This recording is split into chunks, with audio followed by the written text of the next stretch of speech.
बिस्मिल्लाहिर्रहमानिर्रहीम। नया वीडियो को तो सपोर्ट कीजिएगा, चैनल को सब्सक्राइब कीजिएगा। कुछ अहम बातें, एक तो इमरान खान साहब का गुज़िश्ता रात खिताब था, वो आपके साथ शेयर करना हमने आपको बताया था कि क्लिपिंग वाइज आपके साथ शेयर करेंगे और मेन पॉइंट्स।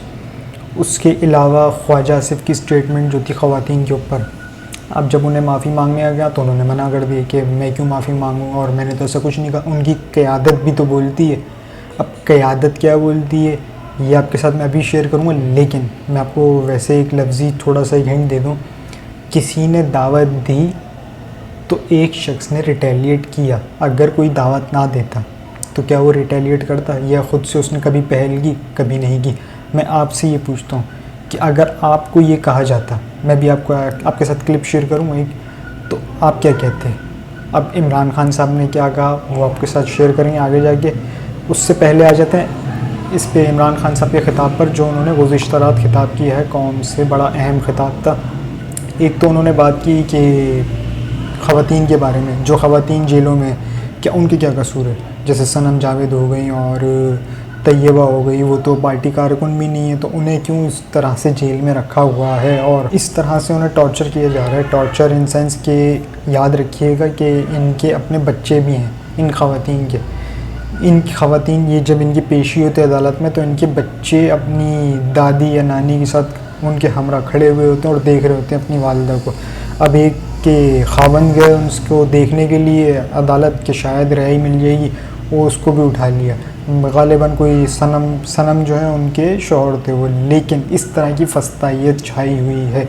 उसके बाद इमरान खान साहब ने साइफ़र के बारे में कुछ कहा कि साइफ़र के ज़रिए मेरे ख़िलाफ़ साजिश नहीं हुई, पाकिस्तान के ख़िलाफ़ साजिश हुई है। पाकिस्तान की मुंतखब हुकूमत को तब्दील किया गया है।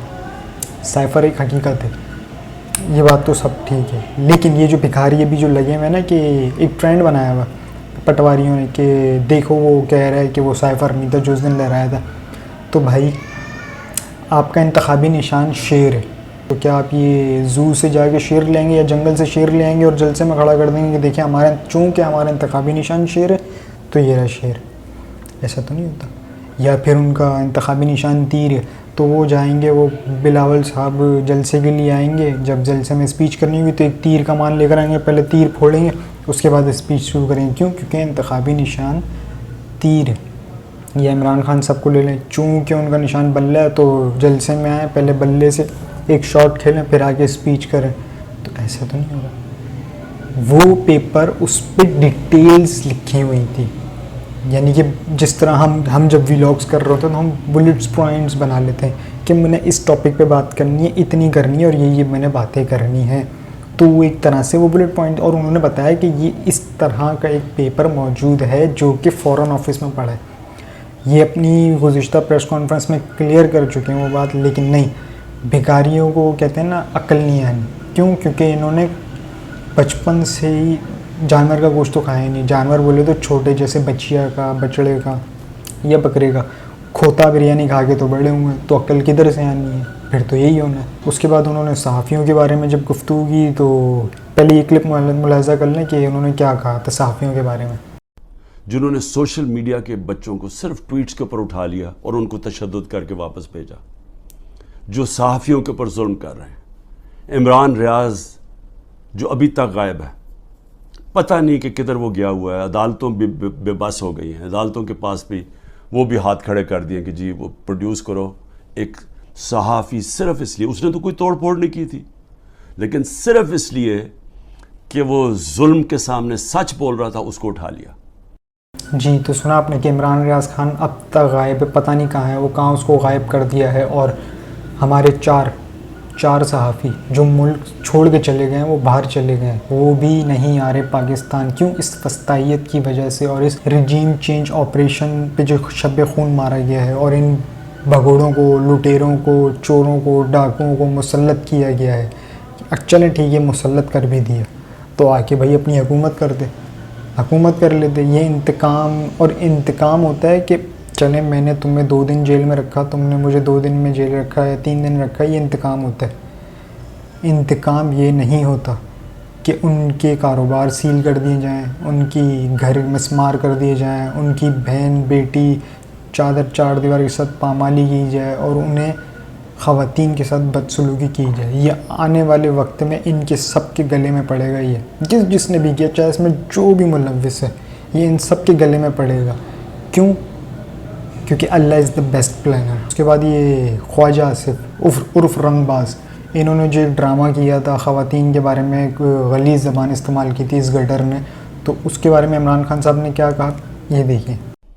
जब वो इलेक्शन हार रहा था 2018 में, तो एक टेलीफोन किया, बाजवा साहब मुझे बचा लो, मैं हार रहा हूँ। और बाजवा साहब सुपर किंग ने कहा फिक्र ना करो तुम जीत जाओगे, और अगले दिन वो जीत जाता है। तो वो जिस तरह हमेशा औरतों के ख़िलाफ़ ज़बान इस्तेमाल करता है, उसने फिर से की। डॉक्टर ज़रका ने, सेनेटर डॉक्टर ज़रका ने जवाब दिया, उनकी 2 क्लिनिक्स वो बंद कर दी। जी, तो आपने सुना कि बाजवा दी सुपर पावर, सुपर किंग, उनको फ़ोन किया कि सानू बचा लो, मैं हार रहा हूँ, मुझे जिता दो, तो उन्होंने फ़िक्र ही ना करो। और इस तरह से ये ड्रामेबाज उर्फ गटर मुंतखब हुआ। खैर, अब आ जाते हैं कि इमरान खान साहब ने कहा कि इन सब के लिए तो मैं अकेले ही काफ़ी हूँ। क्या कहा, पहले ये ज़रा सुन लें। जो कौम के सामने, क्योंकि अल्लाह अल हक है, मेरा ईमान है, ईमान ही है, तो मैं ये सारे एक तरफ खड़े हो गए हैं, इस्टेब्लिशमेंट साथ खड़ी हो गई है, अकेला इनका मुकाबला कर रहा हूँ, सिर्फ तौहीद पे, ला इलाहा इल्लल्लाह पे, ईमान अल्लाह पे है। और जिस तरह अल्लाह हर इनकी जो भी कोशिश करते हैं, खुद ही सच सामने आ जाता है। तो सुना आपने कि इन सब के लिए मैं अकेले ही काफ़ी हूँ। और ये खान साहब ने कोई आज की बात नहीं है, ये कोई आज की बात नहीं। ये याद करें 2018 में जब वो मुंतखब हुए थे ना, तो सन 2019 में रिजीम चेंज की तैयारी शुरू हो गई थी, और इसका खान साहब को कुछ इल्म हो गया था थोड़ा बहुत कि इस तरीके से ये हो रहा है। वो उस टाइम से, उस वक्त से अकेला इन सब से मुकाबला करते हुए आ रहा है। पीडीएम हो, कोई भी हो, उनके साथ हो, इनके का नाम ले चुके हैं वो इमरान खान साहब बाजवा का, तो अकेला वो शख्स इन सब से मुकाबला करते हुए आ रहा है। ना वो डरा, ना झुका, ना बिका, इवन कि वो बूट पॉलिश भी नहीं बना। ये होता है ना, चलो 4-5 जूते थोड़े ज़्यादा पॉलिश कर दे तो थोड़ी बचत हो जाए, वो भी नहीं की उन्होंने। नहीं, नेवर, किसी सूरत नहीं। क्यों? क्योंकि अल्लाह मेरे साथ है और आवाम मेरे साथ है। और आवाम के साथ साथ उन्होंने एक बात और बोली, ये सुनने दो। कहना चाहता था कि जो मर्जी आप कर लें, ये आप जो सब कुछ कर रहे हैं, ये जो सारा दहशत फैलाई हुई है और लोगों को जेलों में डाला हुआ है और घरों में ये तोड़ फोड़ कर रहे हैं, ये आज मेरा दिन याद रख लें, जब भी इलेक्शन होगा आप तहरीक इंसाफ को रोक ही नहीं सकते। जी, जो मर्जी कर लें, पीटीआई को कोई रोक नहीं सकता। ये बहुत बड़ी बात है, क्योंकि इतनी फस्तायत के बाद भी और इतना उनको दबाया जा रहा है। याद रखिएगा, अकेला कोई नहीं दबा रहा। एक होता है कि कोई एक शख्स दबा रहा हो या कोई 2 दबा रहे हो, पूरा का पूरा सिस्टम उसको दबा रहा है। और जिस फेज़ से वो सिस्टम गुजर रहा है ना, इतने मुकदमात और जुडिशल सिस्टम से, पॉलिटिकल सिस्टम से, और हमारे इस निज़ाम से, अशराफिया से, बदमाशिया से, जिस निज़ाम से ये सिस्टम अभी गुजर रहा है, कोई और होता ना तो शायद वो हार मान लेता, या अब तक इन्ना लिल्लाहि व इन्ना इलैहि राजिऊन हो चुका होता। लेकिन वो अब भी खड़ा और अब भी कह रहा है मैं इनका मुकाबला करूँगा। क्यों? क्योंकि अल्लाह मेरे साथ है और ये कौम मेरे साथ है। आखिर में 2-3 बातें हैं, क्योंकि बाकी जो बात है वो मैं अगले वीडियो में आपके साथ ज़रूर शेयर करूँगा, क्योंकि वो कुछ दिलचस्प चीज़ें हैं। आखिर की जो 2-3 चीज़ें हैं, एक तो इमरान खान साहब पे एक अजीब व गरीब पर्चा हो गया, और वो पर्चा क्या हुआ है कि दौरान तफ्तीश इमरान खान साहब ने उंगली क्यों दिखाई, इस पर FIR दर्ज हो गई। ये तो हाल है। अब ये ज़रा क्लिप भी मुलाहिज़ा कर लें, जिसमें हमज़ा शहबाज की पेशी है उस ड्रामेबाज शरीफ के बेटे की, और उसमें वो किस तरह से पुलिस वालों के साथ बर्ताव कर रहे हैं। ये देखें, जब पेशी है तो किस तरह उनको उंगली भी दिखा रहा है और कर रहा है। क्यों? क्योंकि ब्यूरोक्रेट्स आज के नहीं, इनके साथ ये बहुत पुराने हैं, क्योंकि इन्हीं के दौर के लगाए हुए हैं। इमरान खान साहब याद है, कहते थे 2019 में उन्होंने शायद इस बात का जाहिर किया था कि मीडिया पे हाईलाइट भी हुआ था, और इस बात को दबा दिया गया था। क्यों? ब्यूरोक्रेट्स। खान साहब ने कहा था कि ब्यूरोक्रेट्स मेरा हुक्म नहीं मानती, तो कहाँ से मानेगी, क्योंकि वो इनके पिट्ठू बिठाए हुए थे।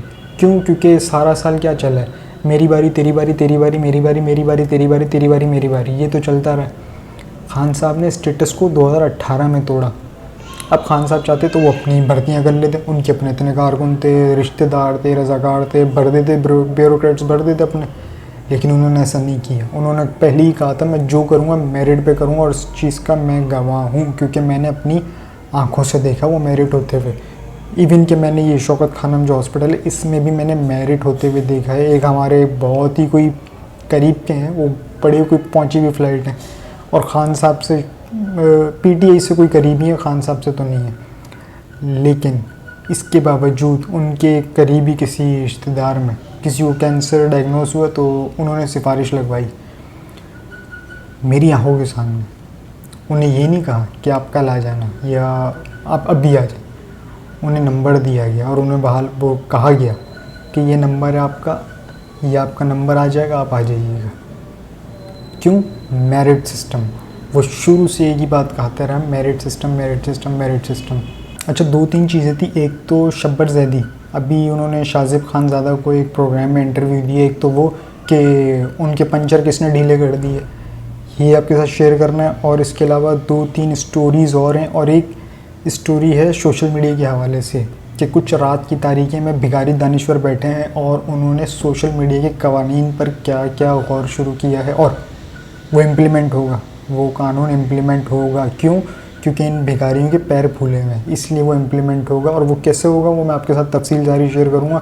आखिर में एक चीज़ बता दूँ जो मैंने स्टार्टिंग में आपसे कहा था कि मिस इन्फॉर्मेशन और डिसइन्फॉर्मेशन हमारी तरफ से नहीं होगी। आप चाहें तो इस चीज़ की तहकीकात करवा लीजिए जो मैं आपके साथ शेयर कर रहा हूँ। क्यों? क्योंकि मैं नहीं चाहूँगा कि मैं कोई गलत ख़बर आप तक पहुँचाऊँ या फिर कोई डीप फेक बना के बताऊँ। अगर डीप फेक है, मैं बैठा हूँ, आप मुझे क्लेम कर दो कि यार ये तो डीप फेक है। रियल वीडियो है, सब कुछ रियल है। ये क्लिप चल रहा है, उसमें पहले दी जाती है दावत। ये जो कहते हैं ना कि वो औरतों के खिलाफ़ ऐसी बातें करता है, तो मैं ख्वाजा रंगबाज उर्फ गटर ने जो कहा कि वो भी तो ऐसी बातें करते हैं, तो मैं क्यों माफ़ी मांगूँ। मैंने बिल्कुल सही किया। उनको बोलो वो माफ़ी मांगे, तो उन्होंने तो कभी ऐसी बात की नहीं है। इमरान खान साहब ने कभी ऐसी बात नहीं की। लेकिन एक भरे जलसे में मरीम नवाज़ ने ज़रूर कहा था कि इमरान खान ठोको मुझे। ये देखें, तो आप ये जरा सुने कि मरियम क्या कहती है, सुने जरा। इमरान खान, मरियम को ठोकने का कोई इंतजाम करो। मरियम देखो, थोड़ा ध्यान करो, तुम्हारा खामद ही नाराज ना हो जाए जिस तरह तुम। जी तो सुना आपने, दावत किसने दी? मरीम नवाज़ ने उर्फ शस्टर ने कि इमरान खान मुझे ठोको। तो आगे से इमरान खान साहब क्या मना कर दें, उन्होंने दावत कबूल कर ली। और कोई भी होता, चलें आप होते, आपको ये दावत नहीं मिलती, आपको ये दावत मिलती इन शस्टर की तरफ से, तो क्या आप मना कर दें? और उन्होंने तो फिर भी लिहाज किया है, उन्होंने बोला कि तुम्हारा खावन नाराज़ हो जाएगा। तो कोई और होता ना तो आपको और आपके खाविंद को नाराज़ कर देता, अगर उसकी जगह कोई और होता तो। लेकिन नहीं, वो एक सियासतदान है और उसने अपने तमीज़ के दायरे में और लहजे में ही रहते हुए बात की। उसने बदतमीज़ी हिसाब से बात नहीं की। आखिर में जाते जाते यौम अशूरा के मौके पर कि करबला का सबसे बड़ा सबक क्या था? मर्दों ने हक और सब्र नहीं छोड़ा, औरतों ने हया और पर्दा नहीं छोड़ा। अब तक के इतना ही जी। अपना और इस चैनल का ख्याल रखिएगा। चैनल को सब्सक्राइब ज़रूर कीजिएगा। अल्लाह हाफ़िज़।